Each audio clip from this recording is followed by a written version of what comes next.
The smell of a cheap perfume, which I never bought, hung in the air that night. And it was there, in that moment, that everything began to fall apart.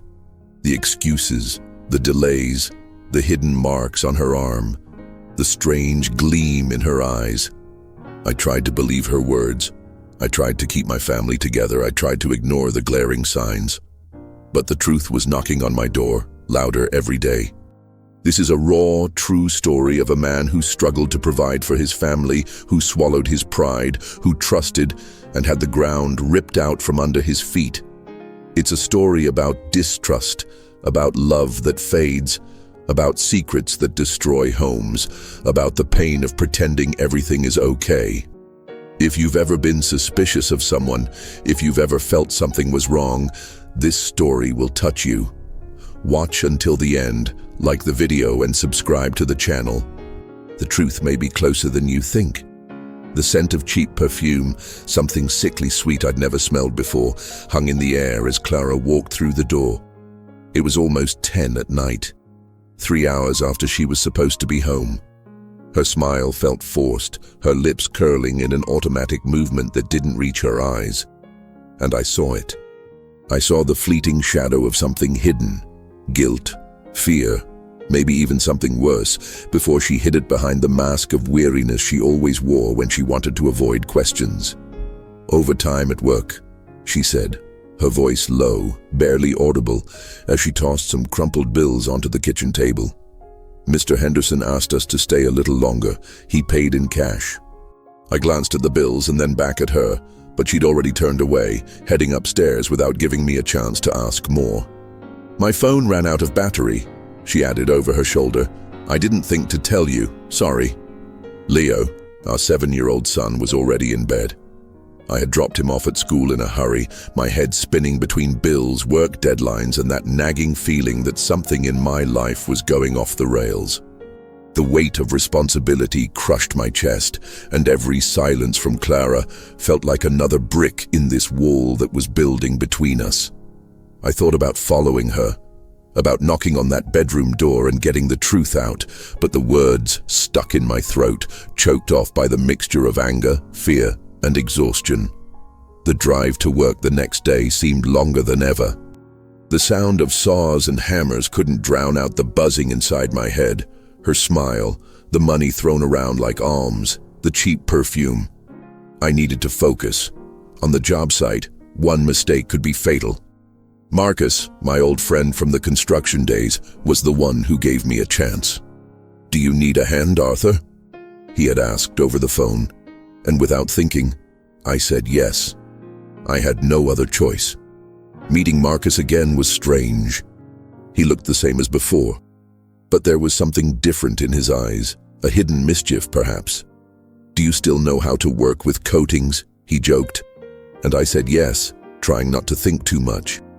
The boys he'd given me as helpers were too young, with empty looks in their eyes, as if life had already sucked all hope out of them. We worked hard, the smell of dust and paint clinging to our skin, and we finished the job in 2 days. Later that week, Marcus called me into Tony's bar. The place was a dingy den that smelled of stale beer and sweat. He offered me a drink and handed me a pool cue. "Let's play. When I lose, I'll pay you back. Coincidentally, the amount you owe on your paycheck." I accepted, confused, but when he talked about the money, about the scheme of taking less so he could continue collecting unemployment benefits and pocketing the rest on the side, something inside me snapped. I knew it was wrong, but I also knew I had to pay the bills, buy food, provide Leo with the basics, so I accepted it. And that's what kept me stuck in that cycle. Clara didn't know. I never told her. Not then. I thought I was protecting her, us. But deep down, I knew I was hiding my own shame. The weeks passed and Clara seemed more and more distant. The excuses kept coming. Overtime, tiredness, headaches. The bruise on her arm, which she tried to hide with a long sleeve, stuck in my memory like an open scar. I asked, of course. "It was just a drunken tug," she said, looking away.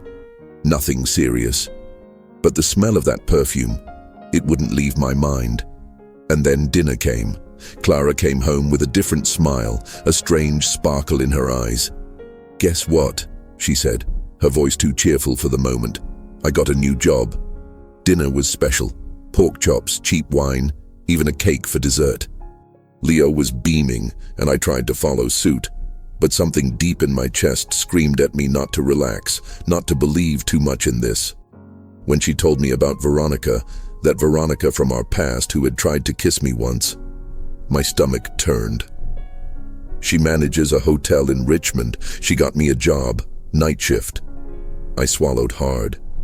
The hotel, night shift, and with Veronica? I tried to talk, I tried to argue, but Clara had an answer for everything. The police were patrolling, the hotel was quiet, she wasn't alone, and the money was too good to refuse. And deep down, I knew I had no right to stop her. Who was I to judge with the dirty scheme she was doing with Marcus? I accepted, or at least I tried. The first night was torment. Every minute seemed like an eternity. I imagined Clara in that hotel, the people coming and going, the stories she didn't tell. What could happen there, on the night shift? When she arrived, exhausted with dark circles under her eyes, I tried not to ask too many questions. "How was it?" "Quiet," she replied, her voice muffled by exhaustion, but that sparkle in her eyes, it was still there. The following days were a parade of signs that I tried to ignore. The new clothes, the unexpected smiles, the conversations that stopped when I entered the room, until the day she arrived with a purple mark on her neck, like the shadow of fingers. My heart was pounding so hard in my chest that I thought I was going to faint. "It was just a push," she said, looking away. "A drunk guy, that's all." But I knew there was more. And it was there in that moment that I knew I needed to find out the truth. I knew I needed to find out the truth, but I didn't know where to start. Sitting around waiting for answers to fall into my lap wasn't an option, and pretending that everything was okay only made me wither a little more each day.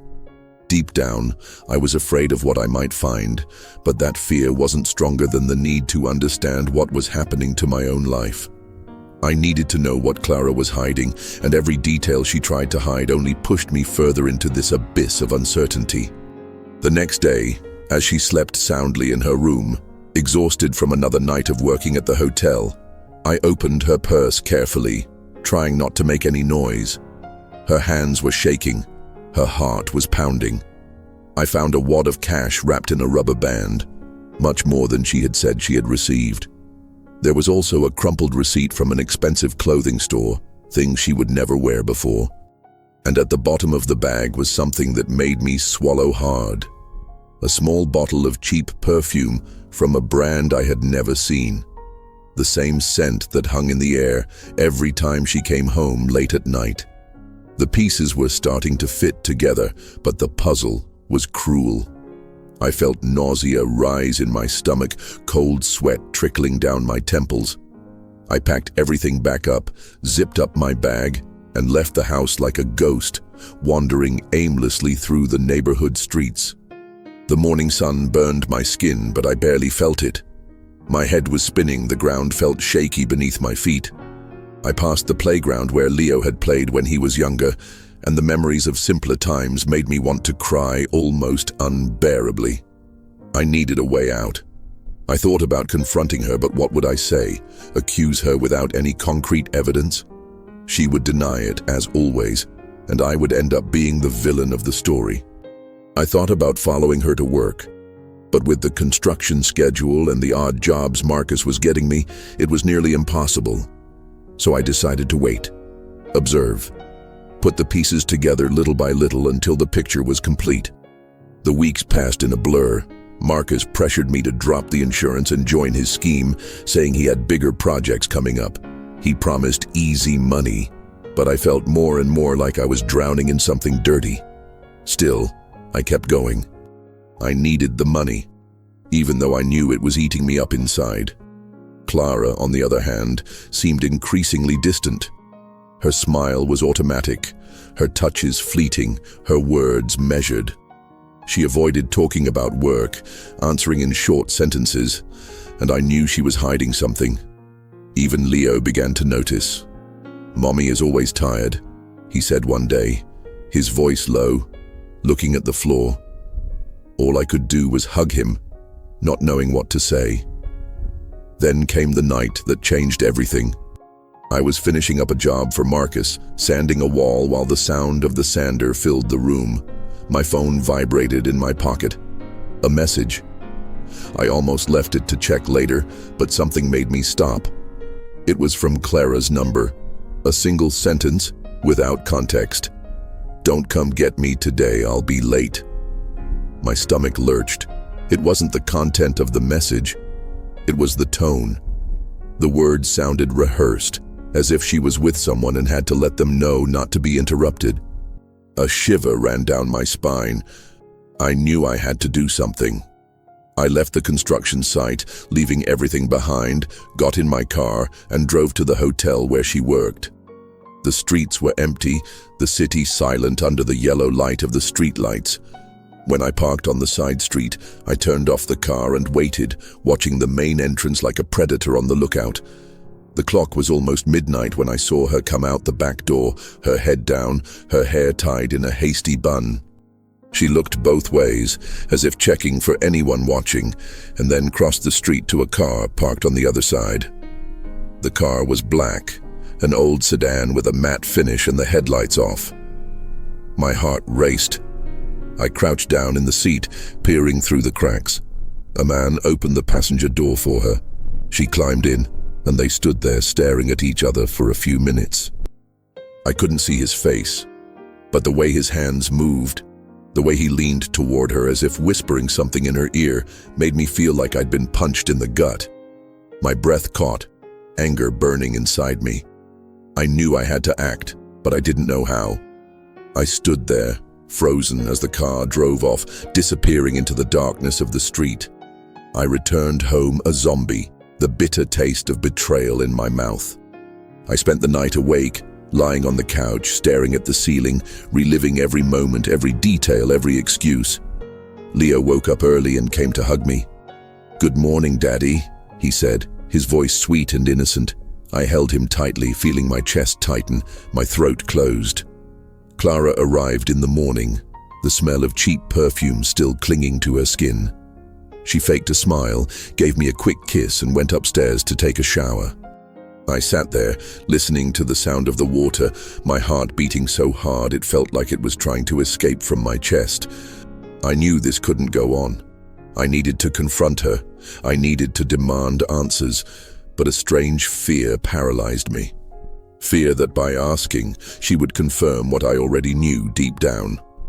I sat on that couch for hours until Leo came over, his eyes shining, holding a drawing. "Look, Daddy, it's our family." I picked up the paper, seeing the colorful scribbles, me, Clara, and Leo holding hands. But Clara's eyes in the drawing were strange, wide and empty, as if Leo had grasped something that even he didn't understand. That night I couldn't eat dinner. Clara made the usual macaroni and cheese, but the smell made me sick. I watched her from afar, her movements, the way she held the knife, the way she washed the dishes. It was like watching a strange movie, one where I no longer belonged. And then, as dawn arrived, I sat at the kitchen table, alone, with the store receipt and the bottle of perfume in front of me. I knew I was about to cross a line. I needed answers, and no matter the cost. The next morning I made a decision. I would follow Clara to the ends of the earth if I had to, but I would find out the truth. The next day I woke up earlier than usual, my body tired but my mind buzzing. Leo was still asleep when Clara left in a hurry, saying she had to take care of things before her shift. I gave him a light kiss on the top of his head, promised I'd be back before lunch, and closed the door carefully, my heart racing in my chest. I waited a few minutes, long enough for Clara to get some distance, and then I drove off, keeping a safe distance as she drove. She didn't go straight to the hotel as I expected. She took a detour, turned onto smaller streets, and passed through areas I'd never paid attention to. I parked a little earlier, got out of the car, and followed her on foot, trying to keep my distance. She went into a small, simple cafe, the kind of place where couples meet to talk away from the eyes. I waited across the street behind a tree, watching. A few minutes later, a man came in. I couldn't see his face very well, but there was something familiar about the way he moved, the way he held himself. Clara smiled at him. That different smile, the same one I hadn't seen in weeks. They talked for almost 40 minutes, gesturing, leaning towards each other, laughing softly. Every second that passed was like a dagger going into my chest. She came out first, fixing her hair, her strong perfume hanging in the air. The man stayed behind, fiddling with his phone, as if waiting for the right moment to leave. My instincts told me to go in there and get the answers, but something held me back. I needed more. I needed to understand what was happening before I acted. I spent the rest of the day trying to work, but my mind wouldn't cooperate. The tools felt too heavy in my hands, the nails kept missing their target, and Marcus noticed my distraction. "Problems at home?" he asked, his voice low, his eyes half closed. I just nodded, not daring to face him. He patted my shoulder. "Everyone has them, Arthur, but be careful not to lose your temper." That night, I sat on the living room couch with a warm beer in my hand, staring into space. Clara arrived late, with the same forced smile, the smell of cheap perfume, and a new bag in her hands. "I bought something special for Leo," she said, as if nothing was happening. I just watched, my throat dry, without the strength to respond. The next day, while she was sleeping, I went through her bag again. Among the crumpled papers, I found a handwritten note, written in sloppy handwriting. "Wednesday, 2 p.m., same place. Bring the envelope." The envelope. What was she carrying? Money? Documents? Photographs? My head was spinning. I could feel cold sweat running down my back. What was she doing? What was she hiding? I knew I couldn't ignore it any longer. On Wednesday at 1:30 p.m., I parked my car a few blocks from the coffee shop and walked, my heart pounding so hard it felt like everyone on the street could hear it. I waited on the corner, my eyes fixed on the entrance. Clara arrived punctually, her hair tied up, a new blouse, the same perfume that made me sick. The man appeared soon after, and this time I saw him clearly. Marcus. My blood ran cold. Marcus, the man who got me a job, who offered me easy money, who said he was my friend. Marcus, who invited me to the bar and laughed at my mistakes at pool. They sat at the same table, talking quietly, the envelope discreetly passing from one hand to the other. Marcus held Clara's hand for a moment longer than he should have. Her knowing smile burned me inside like acid.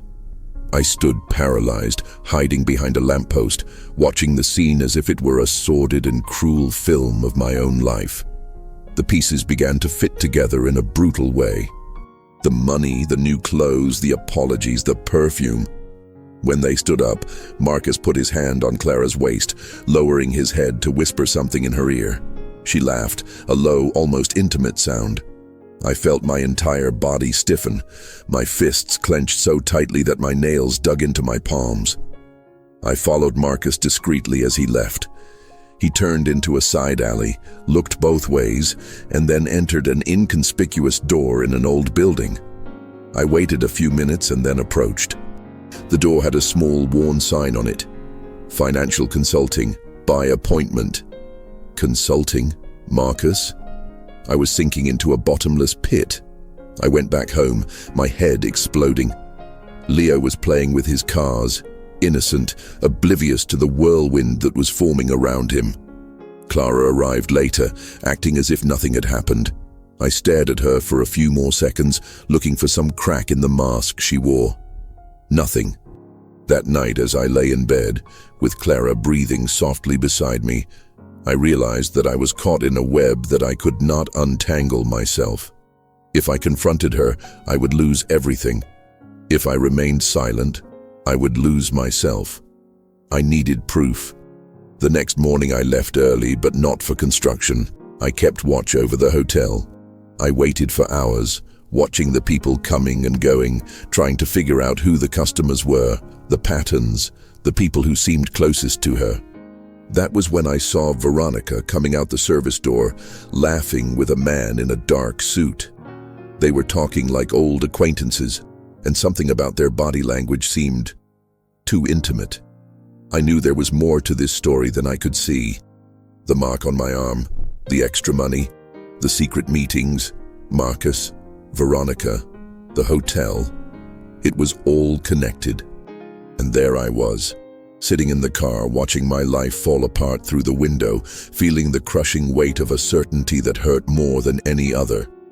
I had to choose between truth and chaos, or lies and temporary peace. And the time to choose was running out. The time to choose was running out. But I didn't know if I had the courage to do what needed to be done. I spent hours in the car, watching, trying to understand how my life had gotten to this point. I felt like I was trapped in a nightmare, but the world outside was normal, as if nothing was wrong. People walked quickly along the sidewalks. Buses passed by full of people. The smell of street food hung in the air, and there I was, a broken man, hiding behind the wheel, watching over my own wife and the friends I thought I trusted. The next day, I went back to work, trying to act as if nothing had happened. Marcus greeted me as always, with the same cynical smile, the same unfunny joke. "You've been distracted, Arthur. Problems at home?" he asked, and the way he said it, his voice full of something I couldn't tell if it was sarcasm or mockery, made my stomach turn. I just shook my head, my eyes blank, feeling the blood pounding in my temples. That night, when Clara got home, I tried to be cold and distant, but it was impossible. She looked radiant, as if something had happened. "I got a bonus today," she said, dropping her bag on the couch. The hotel paid for some overtime. The urge to laugh, to scream, to throw her against the wall and demand the truth was so strong that I had to hold it in. Instead, I faked a smile, accepted the cold kiss she gave me, and went to the shower, where the water ran down with the tears I was trying to hold back. Over the next week, the tension grew until it became unbearable. I knew I had to confront Marcus, but how? And Clara? How could I get the truth out of her without destroying what little was left of our family? Every time Leo smiled at me, my heart broke into 1,000 pieces. He didn't deserve this. It was a Friday night when everything exploded. Clara arrived later than usual, her hair messy, her lipstick slightly smudged. I was already sitting on the couch, waiting, the note found in her purse on the table. When she came in, I stood up slowly, my eyes fixed on hers. "Let's talk, Clara," I said, my voice low, tense, almost cold. She froze for a moment, her face closing into an expression I knew well, the mask of defense. "Not now, Arthur. I'm tired. It's been a hard night." But I stepped forward, blocking her path to the hallway. "Sit down." The word came out like an order. She hesitated, her eyes flashing with something between anger and fear, but she sat down. I took the note and tossed it in front of her. "What is this, Clara? Who is this man? What are you hiding from me?" The silence that followed was deafening. She looked away, her hands shaking slightly. The air in the room felt like it weighed tons. Leo called softly from the bedroom. "Daddy?" I held my breath, trying not to break down. Clara finally spoke, her voice hoarse, almost a whisper. "It's not what you think, Arthur." I gave a dry, bitter laugh. "Oh no? Then explain it to me, because I'm starting to think it's exactly what I think." She took a deep breath, crossed her arms, tears starting to gather in her eyes. "It's money, Arthur. I needed money. Marcus helped me, that's all." "Bullshit," I hissed. "I saw you two together. The way he touches you, the way you smile at him. It's not just money, Clara. There's more to it." She exploded. "What about you? What about your dirty money with Marcus, huh? You think I don't know? You think he didn't tell me about your scheme? He laughed at you, Arthur, said you're an idiot, that you don't realize when you're being used. You think you're smart, but you're just sinking deeper. That hit me like a punch. I stumbled back, breathless, feeling the ground disappear beneath my feet. He offered me money to keep my mouth shut about his scheme. She continued, her voice low and full of venom. But then, he said he had more to offer me, that he could help me with other things. I accepted, Arthur. I accepted because you weren't enough anymore. Because I was tired of watching you drag yourself along, tired of living in this crumbling house, tired of you. Her words were knives cutting into my skin, one after another. I stood there, unable to say anything, as she grabbed her purse, her keys, and stood up. "I'm going out," she said, her eyes burning, her chin trembling. "Don't try to stop me." And I stood there, still, as she slammed the door and disappeared into the night, taking everything I owned with her. Leo came down the stairs, eyes wide, holding his favorite doll. "Daddy?" I knelt down and hugged him tightly, feeling the hot tears streaming down my face, the crushing weight of defeat, failure, betrayal. That night, sitting on the living room floor with Leo asleep on my lap, I made the decision that would change everything. I needed proof, yes, but now I needed something more. I needed to put an end to this. I had to go after Marcus. The silence of the early morning was a slow poison that seeped into my mind. I sat in the dark, Leo lying on my lap, his weight bringing a sense of protection and, at the same time, of crushing responsibility. His breathing was calm, innocent, while inside me the turmoil roared, a scream trapped between my teeth, a fury that burned to the bone. I knew what I had to do. It wasn't just about Clara anymore. It was about me, about Leo, about what would be left of our lives after all this. I laid Leo down on the couch, covered him with the thin blanket, and stood there, staring at him for long minutes. The kitchen clock read 3 in the morning when I got up and grabbed my car keys. The night was cold, a biting wind swept the street, and the sky, covered in heavy clouds, seemed to be falling down on me. I drove aimlessly for a few blocks, but my instincts pulled me back to the hotel. I needed to understand how much Marcus was involved. I needed something concrete so I wouldn't go completely crazy. I parked a safe distance away and stood there, waiting, my body tense, my eyes fixed on the side entrance. It was almost 4 in the morning and Veronica came out. She was overdressed for someone who was supposed to be just working. The tight skirt, the high heels, the perfect lipstick. She got into a car that was parked nearby, and to my surprise, it wasn't Marcus waiting for her, but a man I recognized by sight, a client from the project, an investor who had come by a few times to talk to Marcus. They exchanged a quick kiss. She smiled and got into the car. My head started spinning. There was a pattern, a web, Marcus, Veronica, Clara, and maybe others. This wasn't just a matter of betrayal. It was something bigger, dirtier, deeper. I had to find out. I watched for another hour until I saw Marcus come out, calm, in a dark coat, carrying a briefcase. He got into his car and drove down the street toward downtown. I decided to follow him. My heart was pounding, sweat was running down my back, but I forced myself to stay focused. He stopped at an old office building with a faded sign. I waited a few minutes before getting out. The building was empty except for a light on the second floor. The door was ajar, and I could hear muffled voices from inside. I climbed the stairs silently, the floorboards creaking beneath my feet. I stopped near the door and leaned against the wall, listening. "You have to keep her in line," Marcus said, his voice low and harsh. "She's useful, but if she starts asking questions, it could get in the way of the deal." "She seems trustworthy," said another voice, a male one I didn't recognize. "Everyone seems trustworthy until they open their mouth," Marcus replied with a dry laugh. I held my breath, my stomach churning. "Arthur is suspicious," the other voice said. "He'll ruin everything." "Arthur is an idiot," Marcus replied, his voice thick with disdain. He doesn't have the guts to do anything. If he tries something, we'll find a way. I felt a cold chill run through me. They were talking about me. They were laughing at me. Clara was in the middle of it all, and I was just the fool who believed the excuses, who swallowed the lies, who pretended not to see. I took a step back. The floor creaked, and Marcus's voice suddenly stopped. "Is anyone there?" he asked, his tone alert.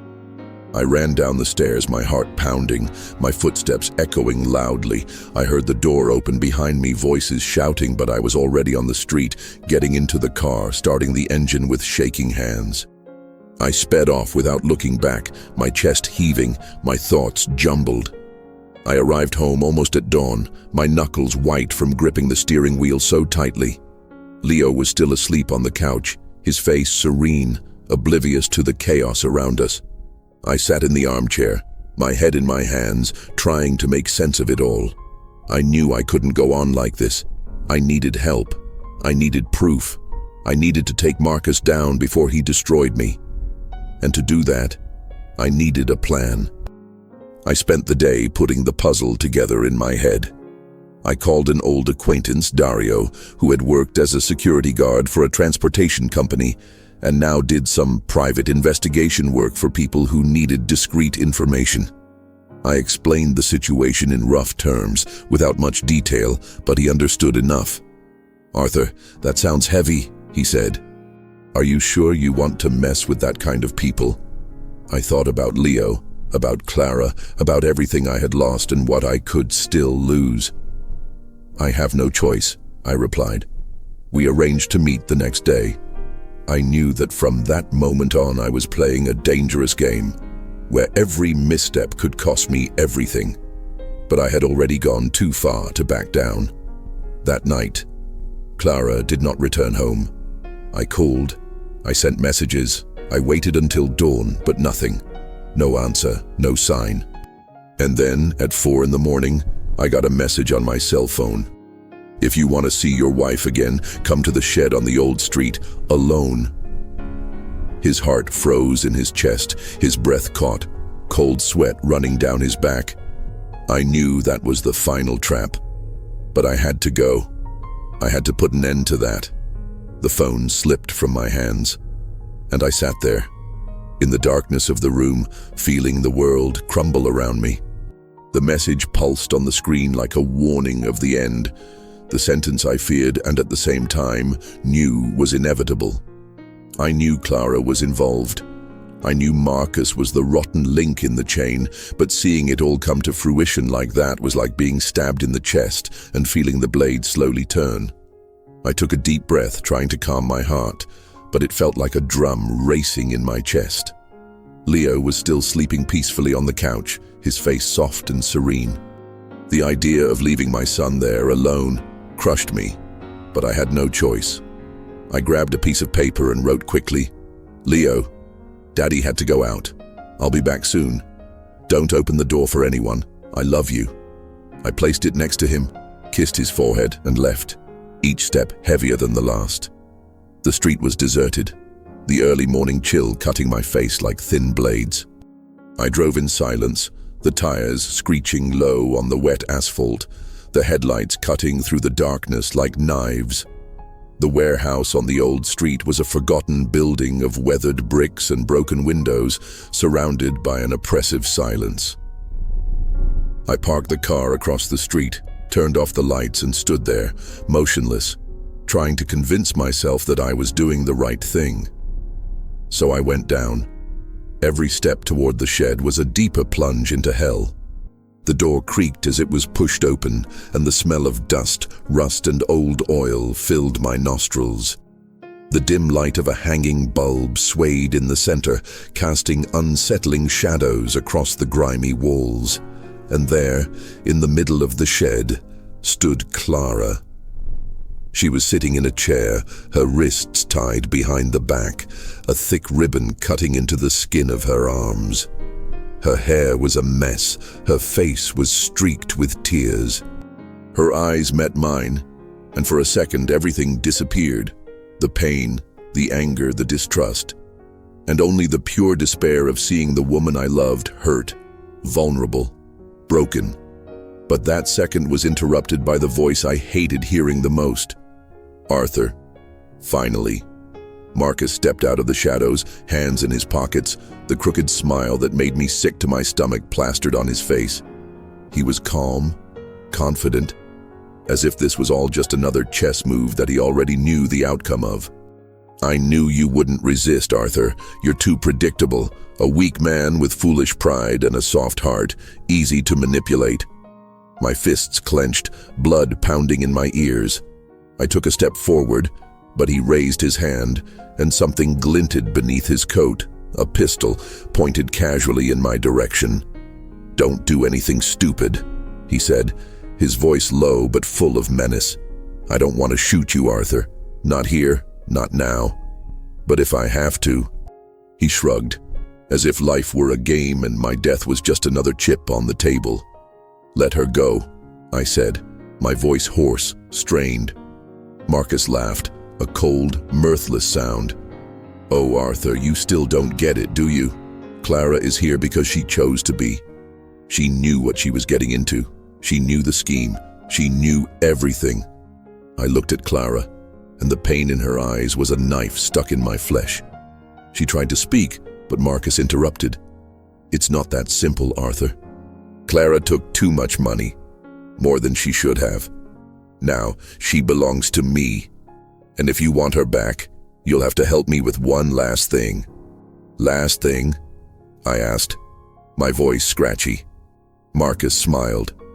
"You go to the depot on the South Road. There's a shipment there. You pick it up and bring it to me. No questions, no police, no heroes, got it?" I knew this was an even deeper hole, a trap, but I had no choice. I looked at Clara, who shook her head, her eyes pleading with me not to accept, but it was too late. "Okay," I said, my voice low. "I'll do it." Marcus smiled once more, satisfied. "I knew I could count on you. You've always been a good soldier, Arthur. I just never knew it." He walked out of the shed as if he owned the world, and when the door closed behind him, silence fell like a stone. I ran to Clara, untying the ropes with trembling hands. She was sobbing, her shoulders shaking, her body light as if she were going to collapse. I hugged her, smelling her fear, her shame, her pain. "Arthur, I'm so sorry," she whispered, her voice breaking. "I didn't know it would come this far. I just wanted to help. I just wanted to make things right." But the damage was done. I held her close, trying to provide some reassurance. But the truth was, I was just as lost as she was. Leo, our son, was home alone. Marcus had a gun. And now I was up to my neck in something much bigger than any debt or betrayal. And the worst part was knowing that to get out of there, I would have to do exactly what Marcus wanted. I had to get that shipment. I had to get even dirtier. But deep down, I knew, if I didn't play his game, if I didn't obey, there would be nothing left. Not for me, not for Clara, not for Leo. Time was running out, and I was running out of options. We walked out of the warehouse like two prisoners freed by a cruel jailer, but with invisible chains still tied to our ankles. Clara walked beside me, her head down, her eyes swollen from crying, her steps hesitant as if she feared Marcus would appear again at any moment. All I could think about was Leo, alone in the house, and what would happen if something went wrong. The road to the warehouse seemed endless, each passing headlight a silent warning that I was sinking deeper. The address Marcus had given me was on a back road, surrounded by tall weeds and darkness. An abandoned warehouse in the middle of nowhere, with peeling paint and broken windows. I parked the car a safe distance away, asked Clara to stay there, and walked up to the entrance, my heart pounding so hard I could barely hear myself think. The door was unlocked, creaking as if to protest my presence. Inside, the air was heavy, the smell of oil, old wood, and something metallic filling my nose. A truck was parked in the center, its lights on inside, and a tall man in a dark coat looked me up and down suspiciously. "Are you Arthur?" he asked, his voice deep and menacing. I just nodded, trying to appear less scared than I felt. "Load the boxes in your car. Don't open them. Don't ask questions. Got it?" I swallowed hard and got to work. The boxes were heavy, wrapped in black tape and unmarked. Each one felt like a concrete brick, but the real weight was the fear that grew with each movement. I knew this was not just ordinary merchandise. I knew that with each box I placed in the trunk, I became an accomplice to something that could end my life. As I was loading, I heard the sound of a car approaching. I turned quickly, my heart racing. Clara got out of the car, walking toward me, her eyes wide, her breathing heavy. "Arthur, we have to get out of here. Now." "Why?" I asked, but she was already pulling my arm, pointing to the horizon. Red lights flashed in the distance, sirens, police. Panic gripped me. I looked at the truck, at the man, at Clara. The man growled, "Did you bring the police, you idiot?" "No, I swear." But he didn't want to hear it. He pulled out a gun and pointed it at me, his face contorted with rage. Clara screamed. I raised my hands, but before anything could happen, Marcus's car tires screeched at the entrance to the warehouse. He got out with absurd calm, as if it were just another Tuesday. "Put the gun down, Doyle," he said, his voice firm, and the man reluctantly lowered the barrel slowly. Marcus gave me a cold, assessing look, then smiled crookedly. Arthur, I should have known you were going to be trouble." "I didn't call anyone," I said, my voice shaking, but he ignored it. The sirens were approaching, clearly audible now. Marcus snapped his fingers. "Clean this up, Arthur, you're leaving, now."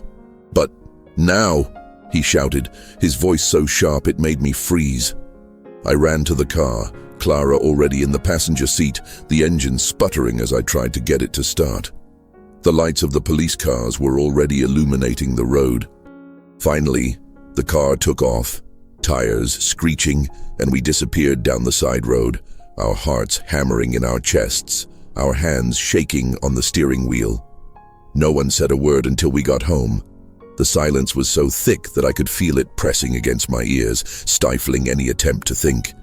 When I pulled into the driveway, Clara turned her face toward me, her eyes filling with tears. "Arthur, I never wanted it to go this far. I just wanted to help. I just wanted to earn a little more for us, for Leo." "Not now, Clara," I said, my voice low and tired. "Tomorrow. We'll talk tomorrow." I needed time. Time to understand, to think, to breathe. I took Leo to the bedroom, hugged him tightly, feeling his warmth as a reminder of what really mattered. I spent the night awake, listening to every sound in the house, every creak of the wood, every car passing by on the street. The next day, before the sun had risen, I received a call.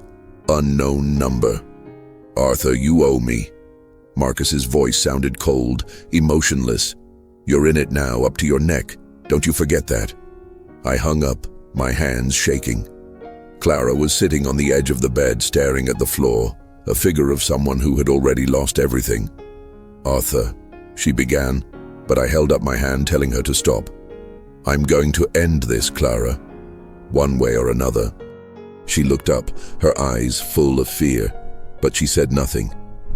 I knew what I needed to do. I needed to face Marcus. I needed to put an end to that story, no matter what the cost. The day dawned cold, with a biting wind that seemed to carry with it the omen that something terrible was about to happen. I could no longer live in the shadow of fear, in the suffocating silence of someone who knows something is wrong, but doesn't have the courage to act. Clara remained sitting on the bed, her head down, her hands trembling. Her gaze lost somewhere on the floor, as if she were searching for an impossible way out of the labyrinth she had trapped herself in. Leo slept in the next room, innocent, oblivious to the storm that was gathering over our family. I knew I had to act, and act now. Before Marcus decided I was no longer useful, before he decided to tie up the loose ends of his dirty web, before anything happened to Clara, or worse, Leo, I picked up the phone and dialed Dario's number, his voice husky and thick with sleep. Arthur? Dario, I need help. Now. I explained what I knew, every detail, every piece of the puzzle I had painstakingly put together. Dario listened in silence, and when I finished, he sighed. Arthur, you know this is no joke, right? These kind of people, they don't hesitate. I have no choice, I replied, my voice firm, the decision pulsing through my veins like fire. I need to protect my family. He agreed. I'll get what I can, but you have to promise to keep a cool head. I hung up and sat at the kitchen table, my hands buried in my face, trying to gather my thoughts. When I looked up, Clara was standing in the doorway, her eyes red, her face swollen from crying. Arthur, Shh, I interrupted, holding up my hand. Later, Clara. Not now. The phone buzzed. A message from Dario. A location. A warehouse in the back of an abandoned workshop. Marcus would be there tonight. This was my chance. I prepared everything. I put Leo to bed early, explained to Clara that she should stay home, lock the doors, and not open them for anyone. I grabbed my flashlight, my cell phone, and the courage I didn't even know I had. I drove to the address, my heart pounding in my chest, each kilometer a silent countdown to something I didn't know how it would end. The warehouse was dark, the outside lights flickering intermittently, casting grotesque shadows on the concrete walls. I parked the car far away, turned off the lights, and walked carefully, the floor creaking softly beneath my feet. As I got closer, I heard voices, muffled laughter, footsteps. Marcus was there, as expected, talking to two men. They were carrying boxes, papers, money. It was a snake's nest, and I was about to kick the hornet's nest. I knew I couldn't just barge in, so I did what I could. I called Dario, told him what I saw, asked him to call the police.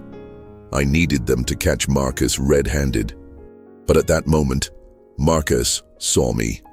Arthur, he shouted, his voice reverberating in the warehouse. Heads turned, weapons were drawn, the mood changed in a second. I turned to run, but a gunshot rang out, the bullet passing too close, the deafening sound splitting the silence of the night. I threw myself behind a pile of crates, my breathing ragged, fear burning in my veins. You think you can screw me, Arthur? Marcus yelled, his voice thick with hatred. I gave you everything, you idiot. Job, money, protection, and this is how you repay me? You destroyed my life, I screamed back, my chest burning. You destroyed my family. No, Arthur, he replied, laughing, his voice as cold as ice. You did it all by yourself. You've always been weak. You've always been a failure. Anger washed over me. I stood up, fists clenched, blood pounding in my temples. It's over, Marcus. Before he could respond, blue and red lights illuminated the warehouse. Sirens, screams. The police surged into the warehouse like a tidal wave, officers shouting orders, guns drawn. Marcus tried to run but was pinned down, handcuffed to the ground, his face pressed against the dirty concrete. I stood there, chest heaving, hands shaking, cold sweat running down my back. Dario appeared, pulling me back, his voice low in my ear. I got it. They're taking him. Marcus was dragged away, screaming curses, his eyes blazing. He looked at me one last time, and I knew that look would be etched in my memory forever. I returned home before sunrise. Clara was waiting for me, sitting in the living room, her eyes red, her face pale. When she saw me, she collapsed, falling to her knees, sobbing loudly, her hands clutched to her chest. I held her, and she repeated over and over, "Forgive me, forgive me, forgive me." Leo came downstairs, confused, rubbing his eyes. I hugged him, pulling Clara along, and there on the living room floor, broken and exhausted, we stayed until daybreak. I knew the scar from that night would remain forever. I knew that Clara and I would never be the same again. But at least we were alive and Leo was safe. Now it was time to start over. Again, from scratch, because despite everything, we were still a family. What would you do in his place? Would you forgive? Would you give up everything? Share this story with someone who needs to hear it. Maybe it's the voice someone's been waiting for to open their eyes. Subscribe to the channel for more real stories that touch your heart. Turn on the bell so you don't miss any episodes. And remember, even in the greatest difficulties, family is everything.